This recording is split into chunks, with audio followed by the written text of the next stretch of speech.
आप सभी को जय मसीह की गुड मॉर्निंग। सुबह के समय आप सभी का हम स्वागत करते हैं। एक बार फिर से आज के क्लास में हम आगे बढ़ेंगे और बढ़ते हुए देखेंगे कि कैसे इजरायली प्रजा और सीनै पर्वत का जो महत्व है उनके लिए हम उसको देख रहे हैं इन दिनों में। और मूसा को वहाँ आज्ञाएं मिली, वहाँ बहुत सारी बातें मूसा के जीवन पे रही जो इजरायलियों के लिए बहुत ही ठीक ठीक थी। और 10वें पद में जैसे कि हमने पढ़ा है ना, 10वां जो पद है जिसको हमने पढ़ा है कल, बहुत ही सरल, बहुत ही सुस्पष्ट कि कल पवित्र करना और अपने वस्त्र को धो ले, है ना। उसको कल क्या करने का है? उन लोगों को पवित्र करना है और पवित्र करके उनके वस्त्रों को धोना है। चैनल को लाइक करें, सब्सक्राइब करें, दूसरों को शेयर करें ताकि बहुतेरे लोगों तक ये क्लास जो है वो पहुंच सके और बहुतेरे लोग जो है वो क्लास से लाभान्वित होने वाले हो सके।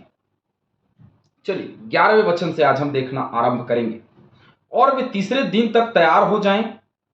अब ये बता रहे हैं यहोवा जो है वो कि वो कल पवित्र हो जाएं, अपने वस्त्र को धो लें और तीसरे दिन तक तैयार हो जाएं, क्योंकि तीसरे दिन यहोवा सब लोगों को देखते सीनै पर्वत पर उतर आएगा। और ये सारी तैयारियां किस लिए होनी चाहिए? क्योंकि परमेश्वर सीनै पर्वत पर तीसरे दिन उतर करके आएगा।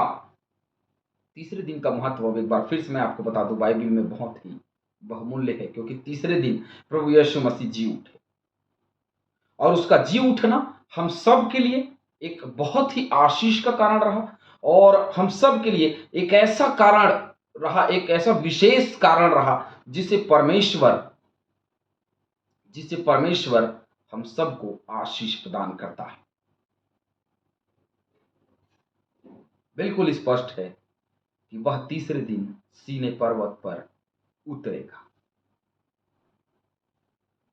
11वें वचन के लिए कुछ वचन है जिसको हम पढ़ेंगे। गलातियों नहीं, भजन संहिता, गलातियों 4:24-25।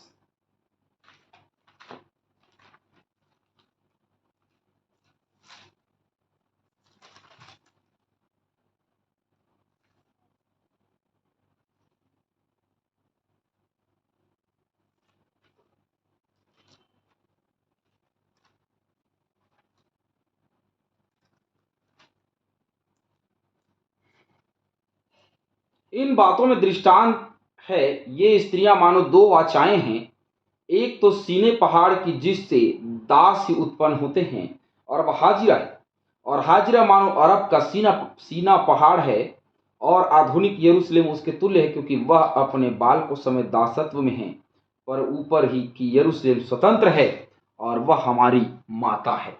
तो यहां पे हम देख रहे हैं कि ये जो सीनै पर्वत है वहां यरूशलेम बसाया गया और वो क्या है? पवित्र पर्वत, जहां 10 आज्ञाएं भी मूसा को मिली। आगे चल करके 20वें अध्याय में जब जाएंगे तो हम उसको देखेंगे। निर्गमन 20वां अध्याय, आज्ञा का अध्याय, सीनै पर्वत में जो 10 आज्ञाएं मिली उसका अध्याय हम उसको देखेंगे।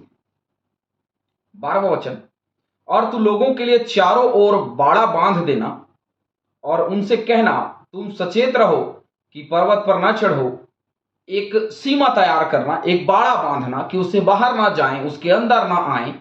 और कहा, तुम सचेत रहो कि पर्वत पे ना चढ़ो और उसकी सीमा को भी ना छुओ, और जो कोई पहाड़ को छुए वह निश्चय मार डाला जाएगा। और वो एक पहाड़ है, एक क्षेत्र है, उस क्षेत्र में प्रवेश नहीं करना, उसको छूना नहीं है बिल्कुल भी, क्योंकि उसको छूने वाला व्यक्ति मर जाएगा।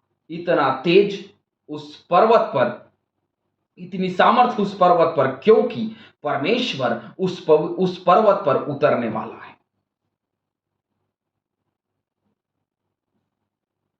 परमेश्वर का सामर्थ्य, उसका तेज, उसके सामने खड़ा होना कठिन काम है, उसके आसपास भी पहुंचना बहुत कठिन काम है।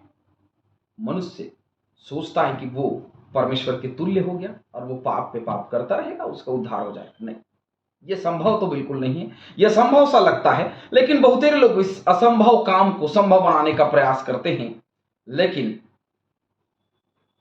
परमेश्वर का वचन कहता है कि जिस पहाड़ पर परमेश्वर है उसको वो ना छुए, क्योंकि वो मार डाला जाएगा।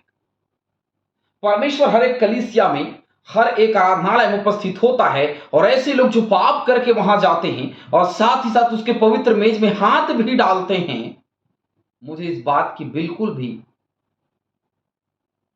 समझ में नहीं आती, या बिल्कुल भी मैं इस विषय में सोच नहीं सकता कि ऐसे लोग जो पाप में हैं, जो अनंत काल के दंड के लिए तैयार किए गए हैं, ऐसे लोग उसकी पवित्र ब्यारी में हाथ डालते हैं और कैसे अपवित्रता के साथ उसकी आराधना में शामिल हो जाते हैं। मुझे इस बात का बिल्कुल समझ में नहीं आता। मैं यदि परमेश्वर के डर और भय को मानता हूं, मैं जानता हूं, तो मैं बिना पवित्रता के उसकी आराधना में शामिल नहीं हो सकता, उसकी मेज पे हाथ नहीं डाल सकता। लेकिन लोग ऐसा करते हैं। उसकी सीमाएं बना दी गई, बांध दी गई कि कोई उस पहाड़ को न छुए, वरना वो मर जाएंगे। वैसे ही प्रभु के लिए सीमा बांधी गई है। यदि कोई अनुचित रीति से ले तो उस पे पाप पर दंड की आज्ञा होगी। हालेलुया। 13वां वचन, उसको कोई हाथ से ना छुए, जो कुछ उस पर पथरवाह किया जाए, जो छुए उस पर पथरवाह किया जाए या उसे तीर से छेदा जाए, चाहे पशु हो चाहे मनुष्य, वह जीवित ना बचे। जब महाशब्द वाले नरसिंगे का शब्द देर तक सुनाई दे, तब लोग पर्वत के पास आए। जब देर तक नरसिंगा जब सुनाई देगा तभी पर्वत के पास आए, लेकिन उस पर्वत को छुए ना, उसको छूना नहीं है, टच नहीं करना है। हालेलुया।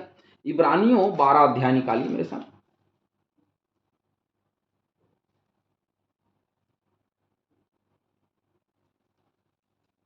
इब्रानियों 12 उसका 20, क्योंकि वे उस आज्ञा को ना सह सके कि यदि कोई पशु भी पहाड़ को छुए तो पथरवाह किया जाए। और वह दर्शन ऐसा डरावना था कि मूसा ने कहा, मैं बहुत डरता और कांपता हूं। क्यों? मूसा परमेश्वर से बात करता था, लेकिन फिर भी कहता कि मैं डरता हूं और कांपता हूं। क्यों? क्योंकि परमेश्वर का तेज उस स्थान में है। हालेलुया।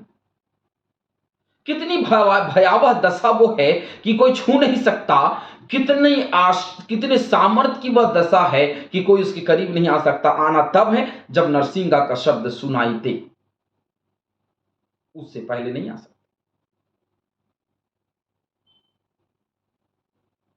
भजन संहिता निकालिए मेरे साथ।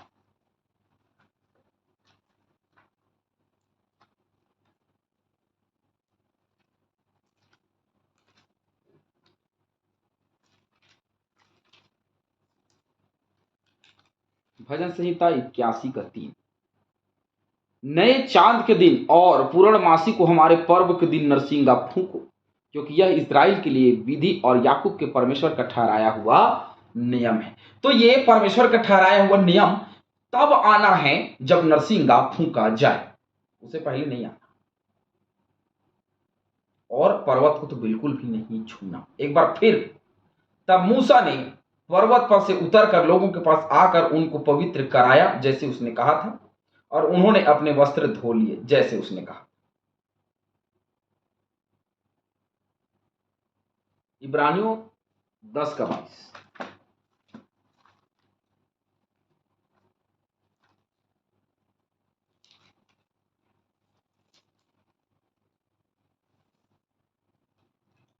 तो आओ हम सच्चे मन और पूरे विश्वास के साथ और विवेक का दोष दूर करने के लिए हृदय पर छिड़काव कर लेकर और देह को शुद्ध जल से धुलवा कर परमेश्वर के समीप में जाए। तो केवल वस्त्र नहीं धोना है, अपने मन और अपने हृदय को पवित्र भी करना है। यह बहुत स्पष्ट रूप से हम वहां देखते हैं। यदि केवल वस्त्र धो लेते, मन पवित्र नहीं रहता, तो वो परमेश्वर के समीपता में खड़े नहीं हो सकते। परमेश्वर की समीपता में खड़े होना है तो वस्त्र धोना है और मन की पवित्रता जरूर। कौन है जो उसके पवित्र पर्वत पे खड़ा हो सकता है? वो जो सच्चाई के रास्ते पर चलता है वो कभी झूठ नहीं बोलता, अनरीति नहीं चलता, वो सीधे चलता है। भजन संहिता 1 अध्याय निकालिए, चलिए।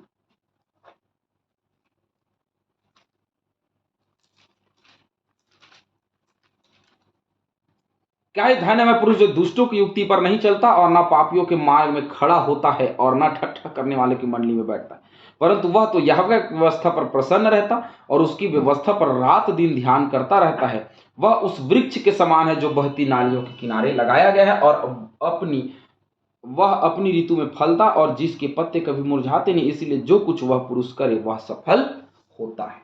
तो वो सफल होगा जो पवित्रता का जीवन जिएगा, वो सफल होगा जो परमेश्वर के डर और भय में चलेगा, वो सफल होगा जो परमेश्वर के साथ बना रहेगा, अन्यथा वो कभी भी परमेश्वर के पास खड़ा नहीं हो सकता। क्यों? क्योंकि परमेश्वर सर्व सामर्थी यहोवा जो कहता है अपने आप को पवित्र करो और वस्त्र को धो डालो तभी आशीषें मिलेंगी, अन्यथा आशीषें नहीं मिलेंगी। वो परमेश्वर के समीपता में खड़े नहीं हो सकते। परमेश्वर के समीपता में खड़े होने वाला व्यक्ति सबसे पहले अपने मन को पवित्र करे और अपने वस्त्र धो डाले, श्वेत हो जाए हिम के नहीं। और उसकी पवित्रता के लिए क्या दिया हमको?